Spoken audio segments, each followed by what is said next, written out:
संसाराचे घटक आहोत. हा संसार आहे ना मानवी, सगळ्या मानव जाती हा जो संसार आहे आणि त्याच्यातले दुःखी आहे. सिद्धार्थाने उपाय दिलेले आहेत, तथागत भगवान बुद्धाने उपाय शोधलेले आहेत कि संसार के दुख को दूर करना धम्म का वास्तविक उद्देश्य होना चाहिए. धम्म का उद्देश होना चाहिए. मग जे लोक त्या धम्माला आचरणामध्ये घेतात त्यांचा जो उद्देश असते तो त्याला वाटते की मी धर्माचा सिपाई असायला पाहिजे, तर तो सिपाई ह्या उद्देशापासून दूर होता कामा नये आणि त्यांनी या संसाराच्या सुखाच्या निर्मितीसाठी आपलं योगदान दिलं. आणि आपण योगदान कधी देऊ? आपल्या चित्तामध्ये ते भाव निर्माण झाला पाहिजे ना. या महापुरुषांनी एवढं मोठं बलिदान केलं, बाबासाहेबांनी बलिदान केलं, बाबासाहेबांनी एवढं मोठं शास्त्रीय केलं, ज्योतिबा फुलेंचा संघर्ष, सावित्रीबाई फुलेंचा संघर्ष. त्यांनी शाळेची सुरुवात जर केली नसती तर कदाचित आपल्याला वर्गात जाता आलं नसतं, शाळेमध्ये जाता आलं नसतं. तर ह्या सगळ्या गोष्टी त्या महापुरुषांच्या संघर्षाचे फलित आहेत. म्हणून आपल्याला सुद्धा, आम्ही सुद्धा माझ्या म्हणजे वागण्यामध्ये, माझ्या जीवन जगण्याच्या शैलीमध्ये माझ्यापासून दुसरा कोणीही दुःखी होणार नाही याची प्रिकॉशन घेणे. माझ्यापासून दुसरा माझ्या शब्दाने, माझ्या वागण्याने, माझ्या वाणीने कोणीही दुःखी होणार नाही. माझं आचरण असं असेल की अनेक लोक माझ्या जवळ येईल, माझ्यासोबत प्रत्येकाला वाटेल का मैत्री करावंशी वाटेल. तर हा भाव स्वतःमध्ये निर्माण करणं. आणि हे कोणाचं काम आहे? हे स्वतःचं काम आहे. स्वतः करू शकतो आपण, कारण असे पॉइंट्स आपल्या अशा ट्रेनिंग प्रोग्राम मध्ये आले, आपल्याला मोटिवेट केलं, तर हे काम आपण सहजरित्या करू शकतो. आणि हेच काम आपल्याला आणि आपण स्वतः बनू, कुटुंब बनू, हे संसार के दुःख का कारण जो है वो भी दूर है, तो पण निघून जाईल. तर ह्या सगळ्या बाबी एकामागे एक आपल्याला मिळणार आहे. जीवन समस्या, जीवन काही समस्या आपण त्याच्यावर चर्चा करणार आहोत. आपण आता प्रश्न केले की प्रत्येक गोष्टीवर काय काय समस्या आहेत, वेगवेगळ्या समस्या आहेत, दुःख वेगळे आहे, सोल्युशन सांगितलं जाईल. म्हणजे हे बुद्धाचे आणि हे सगळे बुद्धाने सांगितलेलं आहे. या सृष्टीच्या संरक्षणाची जबाबदारी मनुष्यावर दिलेली आहे. आणि ते कुठून आहे? पोल्युशन वाढलं म्हणजे काय होईल भविष्यात? झाड वृक्षातोड झाले, अणुबॉम्ब झाले, युद्ध झाले, एकदा सृष्टीचा स्फोट होऊन जाईल. सृष्टी जे पृथ्वी जे म्हणतो ना आपण, त्या जागेसाठी आपला संघर्ष होते, घराच्या फुटबॉल जागेसाठी संघर्ष होते, बाजूच्या वाल कंपाऊंड इकडे घेतलं संघर्ष होते. हा संघर्ष कशासाठी होतो? हे सृष्टीच नाही राहणार तो संघर्ष, मानव जातच नाही राहणार तो संघर्ष कसा? तर ह्या सगळ्या राहायला पाहिजे, या सृष्टीमध्ये राहायला पाहिजे. माणसाचा जन्म झाला, माणूस निर्माण जर झाला तर तो जगला पाहिजे. आणि ह्या सृष्टीच्या संरक्षणाची जबाबदारी पण त्यांनी घेतली पाहिजे. पण ती जबाबदारी आपल्याला बुद्धाच्या धम्माच्या माध्यमातून ती जबाबदारी आपल्यावर येऊन पडते आहे. आणि हे कशी येऊन पडते आहे की संसारामध्ये, हा संसार जो आहे याच्यामध्ये सगळ्यांना जीवन जगण्याचा अधिकार आहे. माणसांना तर आहे, प्राणी मात्रांना नाही. बुद्धाने दिलं त्याचे अधिकार, नैसर्गिक अधिकार. या सृष्टीमध्ये निर्माण जर झाला तर त्याला जीवन जगण्याचा नैसर्गिक अधिकार पण त्याला पाहिजे. म्हणजे इतकी मोठी ताकद या धम्मामध्ये आहे, त्याच्या तत्वज्ञानामध्ये आहे. म्हणून आपण येणाऱ्या 5-6 दिवसामध्ये याच्यावर गांभीर्यानं आपण चिंतन मनन करावं. आपण सगळ्या बाबी नोट करून घ्या, घरी जाऊन वाचा, त्याला पुन्हा पुन्हा रिपीट करू द्या. आणि या नोट्स आहेत तुम्ही चांगल्या पद्धतीनं आपल्या डायरीमध्ये नोट करा. भविष्यामध्ये त्याला जर आपण रिथिंक केलं, पुन्हा पुन्हा वाचलं, तर आपल्याला त्या बाबी पुन्हा वेगळ्या ह्याच्यामध्ये घडणार आहे.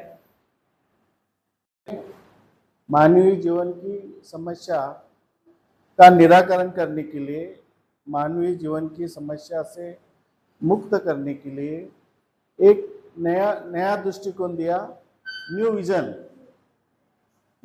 दिया, एक नया दृष्टिकोण. जो हमारे पास पुराना विजन था, अब उसको छोड़ करके बाबा साहब ने एक नया दृष्टिकोण दिया, नया विजन दिया. इसको हम नए तरीके से समझने की आवश्यकता है. तो पहले विजन में क्या कहते हैं? The recognization of human suffering. तो धम्म का यथार्थ आधार मानवीय दुख को स्वीकार करना, द रियल बेसिस ऑफ धम्मा।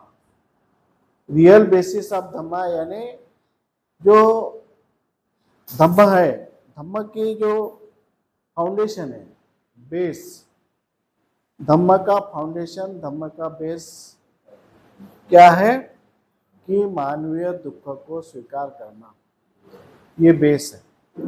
व्यक्तिगत समस्या है, सामाजिक समस्या है, नैसर्गिक समस्या है, लेकिन बाबा साहब की विजन इतनी दूर दृष्टिकोण इतना बड़ा था कि उन्होंने मानवीय जीवन की समस्या का निराकरण भी ढूंढ के निकाला। मानवीय जीवन का दृष्टिकोण उन्होंने ढूंढ के निकाला। तो पहला है दुख को स्वीकार करना, मानवीय दुख, जो ह्यूमन सफरिंग है, ह्यूमन्स प्रॉब्लम्स है, मनुष्य के जो समस्या है, प्रॉब्लम्स है, उसको समझना जरूरी है। हमने बताया इसके पहले कि हमारी सही गलती यही है, हमारे दुख का कारण यही है जो हम समस्या को समझते नहीं। We are not considering our problem. This is the main problem. ये हमारी मुख्य समस्या है। हम ऐसे जीवन जीते हैं जैसे प्राणी जीते हैं, जैसे पक्षी जीते हैं, वैसे हम जीवन जी रहे हैं। जैसे जानवर जीवन जीता है, वो कोई प्लानिंग नहीं करता क्योंकि उसको प्लानिंग समझता नहीं। पक्षी जो आकाश में उड़ते हैं, इनको भी कोई प्लानिंग नहीं रहता, वो भी जीवन जीते हैं। और हम भी विदाउट प्लानिंग हम भी जीवन जी रहे हैं। हमारे पास कोई प्लानिंग नहीं है, ना खुद के लिए प्लानिंग है, ना समाज की समस्या के लिए प्लानिंग है, ना मानवीय समस्या के लिए प्लानिंग। हमारे पास में कोई नियोजन नहीं है, जो कि बाबा साहब आम्बेडकर ने हमें ये किताब दिया। 1957 में ये किताब मार्केट में आई।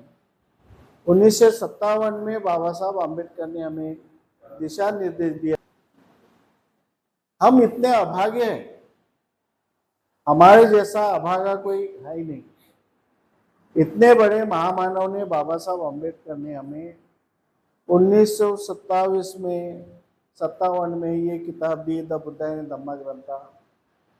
और 1957 से बाबा साहब ने लिखित स्वरूप में दिए है कि मानवीय समस्या को समझना जरूरी है। ये बेस है, ये आधार है हमारा। तो ये सब क्यों हो रहा है? क्योंकि there is no training of mind, mental training, मानसिक प्रशिक्षण। There is no Dhamma education, धम्म का एजुकेशन नहीं, मानसिक प्रशिक्षण नहीं। और हम पढ़ते जा रहे, लेकिन हमें समझ में नहीं आ रहा, क्योंकि हम उसके ऊपर चिंतन नहीं कर रहे। जो समस्या है वास्तविक, उसके ऊपर चिंतन नहीं हो रहे। सवेरे उठ के जो भी हमारी नेचुरल लाइफ है वैसे ही हम जी रहे। सवेरे उठ के क्या करना, जब भी खाना मिलेगा खाना, जब भी उठना है तब भी उठो, जब भी सोना है तब भी सो, जैसे मन में आए वैसे करो। अभी नींद आ रही है सो जाओ, अभी भूख लगे अभी खाना खाओ। लेकिन उसके लिए एक विजन चाहिए, उसके लिए एक बेस चाहिए, उसके लिए एक डिजाइन चाहिए, इसके एक रूपरेखा चाहिए। वो रूपरेखा हमने बनाई नहीं, इसलिए सारे प्रॉब्लम आज हमारे दिखाई दे रहे हैं। आज सारे प्रॉब्लम आज क्यों दिखाई दे रहे कि जो हमें पहले करना था, ये चाहिए था, वो हमने नहीं किए। इसलिए आज वो जो हमारी गलतियां हैं वो भी आज बड़े रूप में हमारे सामने आ रही है और उसके परिणाम भी हमें भोगना पड़ रहा है। इसलिए बाबा साहब आम्बेडकर कहते हैं कि मानवीय दुख को स्वीकार करो। जो मानवीय दुख है, जो ह्यूमन सफरिंग है, जो हर एक इंसान को होता है, अकेले को नहीं होता, पूरे इंसान के लिए जो समस्या है, दुख है, उसको स्वीकार करो। कब स्वीकार करोगे? जब तुम्हें पता चलेगा। जब तुम्हें पता ही नहीं चल रहा कि मानवीय प्रॉब्लम्स क्या है, मानवीय समस्या क्या है, you are not understanding the problems of humans, इंसान की समस्या की तुम्हें अभी भी समस्या नहीं है मालूम, तो तुम कैसे उसको स्वीकार करोगे? तो हमें मानवीय समस्या पहले समझना होगा। यू मस्ट बी कंसिडर, तुम्हें अंडरस्टैंड, अच्छे तरह से तुम्हें मानवीय समस्या को समझना पड़ेगा। और मानवीय समस्या समझ करके उसको कंसिडर करो, स्वीकार करो। स्वीकार करना जरूरी है। तुम समस्या देखोगे और चुपचाप बैठोगे और स्वीकार नहीं करोगे तो आगे वो समस्या बड़ा रूप लेकर के तुम्हारे सामने आएंगे और तुम्हें पता ही नहीं चलेगा कि परिणाम किसके है। जो परिणाम भोगेंगे हम लोग, यू नॉट अंडरस्टैंड कि this problems, what is the effect, what is the causes of problem, ये हमें समझ में नहीं आएगा। इसलिए हमें मानवीय दुख को स्वीकार करना चाहिए। ये जो बाबा साहब ने मानवीय जीवन की समस्या बताई है वो एकदम सरल है, बहुत ही सीधी है, जो आगे आने वाली है, वही हमारे समझ में नहीं आ रहा। दूसरा है कि remove the misery, real purpose of Dhamma, कि संसार के, अपने नहीं, संसार के दुख को दूर करना धम्म का वास्तविक उद्देश्य है। धम्म का उद्देश्य, the aim of Dhamma is to remove the misery, संसार की माइजरी, पूरे विश्व के दुख को दूर करना, संसार के दुख को दूर करना, ये धम्म का बेस है। ये बेस हमें मालूम नहीं। जब हम देखते हैं कहीं भी तो इतना बुरा लगता कि आदमी पुरानी कथा बता रहा स्टेज पे, पुरानी कथा, जो ऐसा हुआ वैसा हुआ। अरे अभी रिसेंट मानवीय समस्या क्या है, वर्तमान स्थिति में समस्या क्या है, इतना बेकार लगता जब लोग इसको समझते नहीं, मानवीय समस्या को। कुछ लोग बोलते हैं कि किसी में उतना धम्म में पावर है कि उसने बोलने के बाद में जैसा बोलता वैसा होता है, इतने धम्म में ताकत है। वो ताकत कौन से काम की है या नहीं है पता नहीं। आदमी मैं जैसा बोलूंगा वैसा ही होगा क्या? जो अरहत पद पे पहुंचे, क्या बुद्ध ने कभी ऐसा बोला कि मैं जैसा बोलूंगा वैसा ही होगा? बुद्ध तो बोलते जैसा मैं बोलता वैसा करता हूँ और जैसा करता हूँ मैं सब बोलता हूँ। तथागत किसको कहते हैं? कि जो रियल में बोलता है वैसा करता है, जो करता है वैसा ही बोलता है। तो बुद्ध ने कभी बोला नहीं कि मैं जैसा बोलूंगा वैसा ही होगा।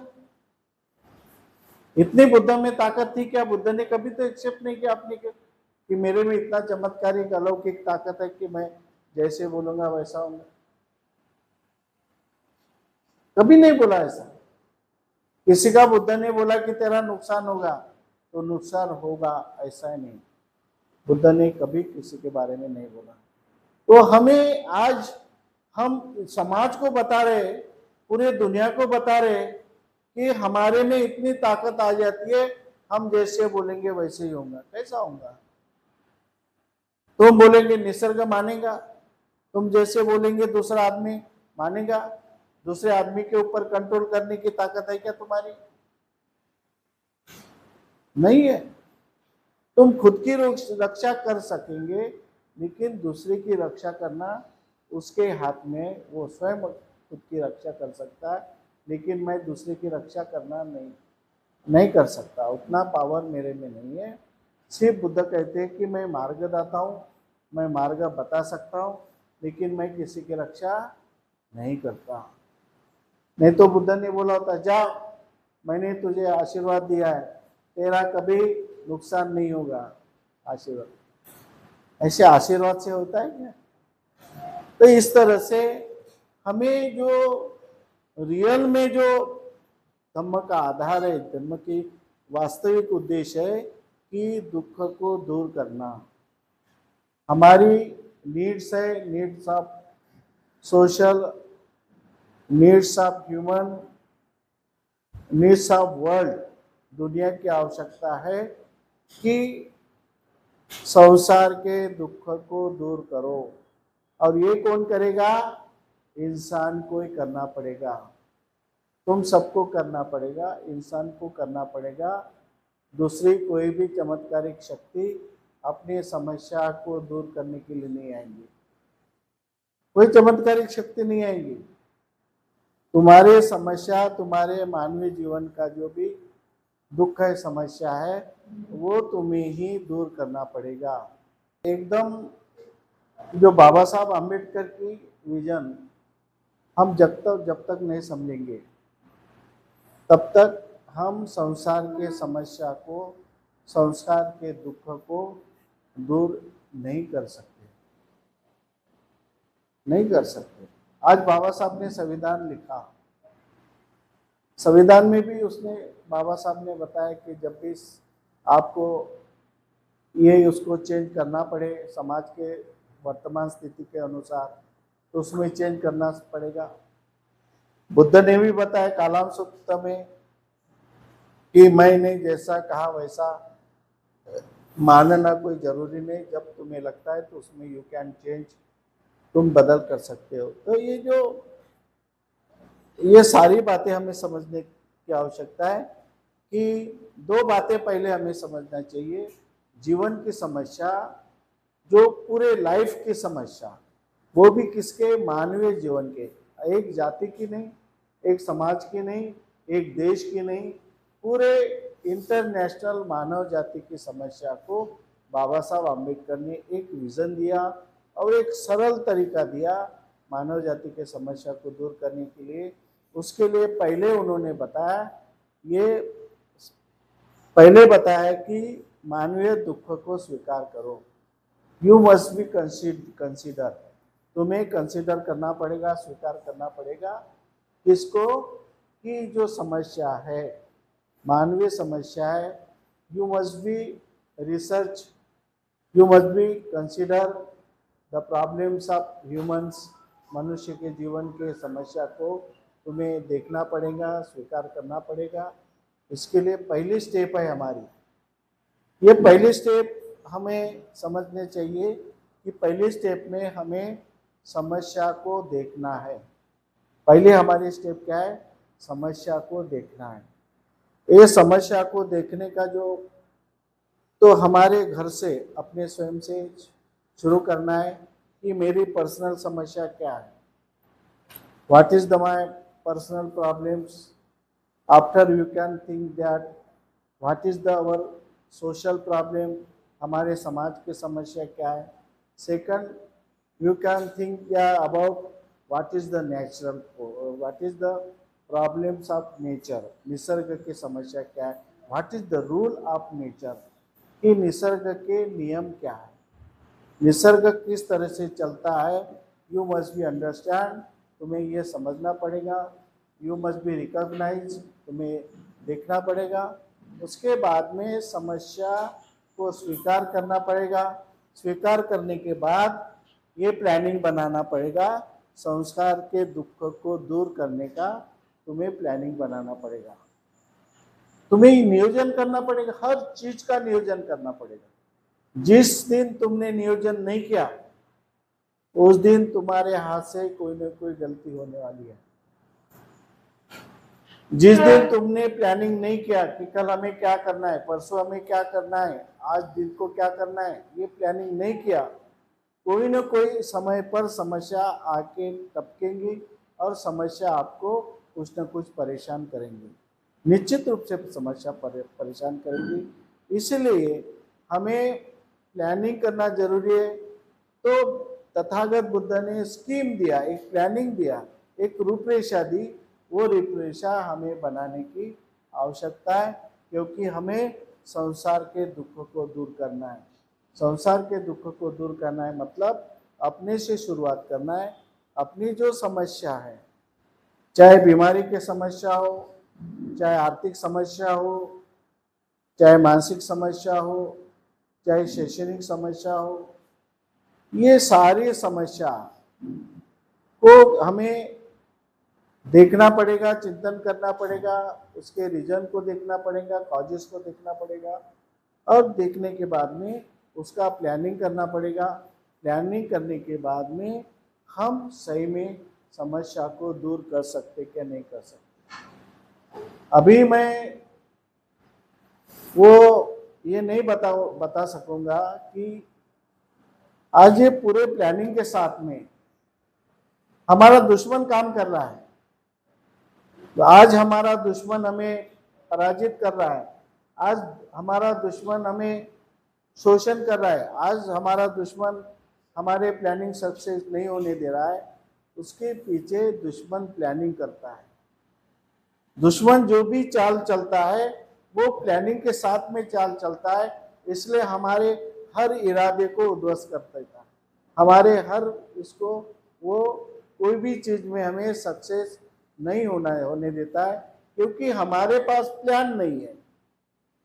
हम सब मिलकर के बैठ करके कोई प्लान नहीं करते, और वो प्लानिंग के ऊपर प्लानिंग करता है, और हमारे सभी जो ध्येय है, हमारे जो भी एम है, उसको खत्म करने की कोशिश करता है।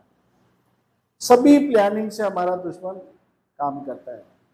जो अभी जो पाकिस्तान पे युद्ध हुआ वो भी एक प्लानिंग के तहत हो गया, उसके लिए किसी का नुकसान हुआ होगा, किसी का फायदा हुआ होगा, वो समझने की आवश्यकता है किसका फायदा हुआ और किसका नुकसान हुआ, लेकिन जो कुछ भी है वो सब प्लानिंग के अनुसार काम होता है। तो हमें प्लानिंग करना सीखना चाहिए। बेस्ट प्लानर, ये बेस्ट प्लानर जितना बेस्ट प्लानर होगा, जितना अच्छा नियोजन करने वाला होगा, उतना ही उसके काम सरल तरीके से होते हैं। और जिनके पास प्लानिंग नहीं है वो काम उसके अधूरे होते या उसके काम पूरे नहीं होते, और उसको हर जीवन में हर स्टेप पे बाधाएं निर्माण होती, कठिनाइयाँ निर्माण होती। इसलिए हमें प्लानिंग करने की जरूरत है। इसलिए ये दो बातें हमें समझने की आवश्यकता है कि जीवन की समस्या पहले देखो, कि मानवीय जीवन की समस्या देखो, उसके बाद में मानवीय जीवन के समस्या को स्वीकार करो। स्वीकार करो, कैसे स्वीकार करना, आपको बताया कि जो सही चीज है, वास्तविक चीज है, उसको स्वीकार करो। अवास्तविक चीज है जो सत्य के आधार पर नहीं है, वो चीज को तुम नकार दो, रिजेक्ट करो। लेकिन जो सत्य के आधार पर है, जो रियल ट्रूथ जिसको कहते हैं, वास्तविक सत्य है, उसको हमें स्वीकार करना ही पड़ेगा। चाहे हमारे दुख की बात है, हमारे शोषण की बात है, हमारे पराजय की बात है, हमारे नुकसान की बात है, लेकिन अगर it is the real truth, अगर ये वास्तविक सत्य है, तो उस वास्तविक सत्य को हमें समझना ही पड़ेगा और वास्तविक सत्य को स्वीकार करना ही पड़ेगा। मेरे में जो कमी है, मेरे में कुछ कमियां है, फॉल्ट है, हमें समझने की आवश्यकता है, स्वीकार करने की आवश्यकता है कि मेरे में ये कमी है। चाहे आदमी कितना भी बड़ा हो, लेकिन रियल कंडीशन जो है, वास्तविक जो सत्य है, उसको हमें समझने की आवश्यकता है। नहीं, मेरे में कुछ कमियां है, मेरे में वीक पॉइंट है। अगर मेरे में वीक पॉइंट न होता तो आज मैं यहां न होता, आज हम कहीं और होते। हमारे में अगर वीक पॉइंट नहीं होता तो हम आज और कहीं होते। आज हमारे सब में कोई ना कोई वीक पॉइंट है, हमारे सब में कोई ना कोई प्रॉब्लम है, इसलिए हमारी स्थिति आज ऐसी है। इसलिए मैं आपको क्लास में समझा देता हूँ कि तुम अपनी समस्या को समझो। You must find out your weak points. तुम्हारे वीक पॉइंट्स हैं, उसको समझो, तुम निकालो तुम्हारे में कमियां कौन सी है, और वो समस्या बन के उभर के न आए, वो समस्या न बने, इसलिए तुम्हारे वीक पॉइंट को तुम दूर करो। तुम्हारी कमियां हैं उसको दूर करो। तुम अगर अभी इस उम्र में समस्या को दूर नहीं करोगे तो एक ऐसी बाढ़ आएंगी, ऐसे एक आंधी आएंगी, उस आंधी में आपको पूरा लेके जाएंगे, तुम्हारे जीवन को उद्ध्वस्त करेंगे। तुम जीवन तो जियोगे लेकिन तुम्हारे जीवन में लाइफ नहीं रहेगा। जीवन तो हर कोई जीता है, लेकिन जीवन में वो जीना होता है, वो भी क्या जीना होता है, वैसा जीना तुम जी नहीं सकोगे। अगर अच्छा जीना है तो अपने में जो कमियां हैं उसको हम स्वीकार करें। मेरे में कमियां हैं वो स्वीकार करें हम, और उस कमियों को स्वीकार करके उसको दूर करने की कोशिश करें। हर एक ने उसको दूर करने की कोशिश करना चाहिए।